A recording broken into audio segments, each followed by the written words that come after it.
Supreme court ने जब यह कहा कि अंकल सिंड्रोम से ग्रसित है इलाहाबाद हाई कोर्ट, तो कई सारे ऐसे जज थे इलाहाबाद हाई कोर्ट के जिन्होंने खुलकर नाराजगी इस पर दिखाई थी। लेकिन जरा वो लोग इस बात का जवाब दें कि आखिर कैसे 70 में से 35 इलाहाबाद हाई कोर्ट के जजेस के रिश्तेदार, भाई भतीजे हाई कोर्ट में प्रैक्टिस कर रहे हैं। हम आपको दिखाते हैं न्यूज़ 24 की खास पड़ताल, जिसमें हमने पाया कि 70 में से 35 ऐसे जज हैं जो वाकई अंकल सिंड्रोम के शिकार हैं।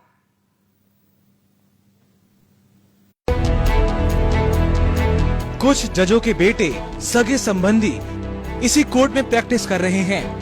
प्रैक्टिस शुरू करने के कुछ दिनों के भीतर ये लोग लाखों कमा लेते हैं। उनके भारी भरकम बैंक खाते हैं, लग्जरी कारें हैं, बड़ी बड़ी कोठियां हैं और वो लोग ऐशो आराम की जिंदगी बिता रहे हैं। देश की सबसे बड़ी अदालत की इस टिप्पणी का एक एक लफ्ज सच से सराबोर है। ये महज सुप्रीम कोर्ट की टिप्पणी नहीं, इलाहाबाद हाई कोर्ट की कड़वी हकीकत है। सुप्रीम कोर्ट की टिप्पणी हाई कोर्ट को भले ही नागवार लगे, लेकिन सच तो आखिर सच ही रहेगा। और वो सच ये है कि इलाहाबाद हाई कोर्ट के 70 जजों में से 35 के रिश्तेदार इसी हाई कोर्ट में प्रैक्टिस करते हैं। आइए हम आपका कुछ ऐसे जजों से परिचय करवाते हैं जिनका कोई ना कोई रिश्तेदार काला चोंगा पहनकर धड़ल्ले से कमाई कर रहा है।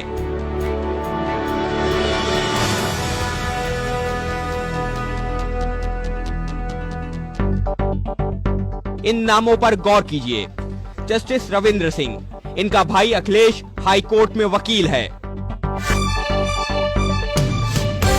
जस्टिस सत्यपूत मल्होत्रा, इनका बेटा निशांत और भाई अनिल हाई कोर्ट में प्रैक्टिस करता है। जस्टिस शिव कुमार सिंह, इनका बेटा महेश नारायण और भाई बीके सिंह इलाहाबाद हाई कोर्ट में प्रैक्टिस करते हैं। जस्टिस बालकृष्ण नारायण, इनके पिता ध्रुव नारायण और बेटा ए नारायण प्रैक्टिस करते हैं। जस्टिस देवेंद्र प्रताप सिंह, इनके बेटे विशेष वकील हैं। जस्टिस देवी प्रसाद सिंह, इनके बेटे रवि प्रैक्टिस करते हैं। जस्टिस दिलीप गुप्ता, इनकी बहू सुनीता अग्रवाल लॉयर हैं। जस्टिस प्रकाश कृष्ण, इनका बेटा आशीष अग्रवाल वकालत करते हैं। जस्टिस अशोक भूषण, इनका भाई अनिल और बेटा आदर्श प्रैक्टिस करते हैं। और जस्टिस राकेश शर्मा, जिनके फैसले पर जस्टिस कारचू ने टिप्पणी की थी, उनका बेटा शिवम भी इलाहाबाद हाई कोर्ट में ही प्रैक्टिस करता है। सूची लंबी है। बार काउंसिल ऑफ इंडिया के नियमों के मुताबिक किसी भी जज का कोई करीबी रिश्तेदार उसकी कोर्ट में वकालत कर ही नहीं सकता, और ये व्यवस्था इसी के लिए रखी गई है कि न्याय में पक्षपात का आरोप न लगे। लेकिन इलाहाबाद हाई कोर्ट के माननीय जज ही इस नियम की धज्जियां उड़ा रहे हैं।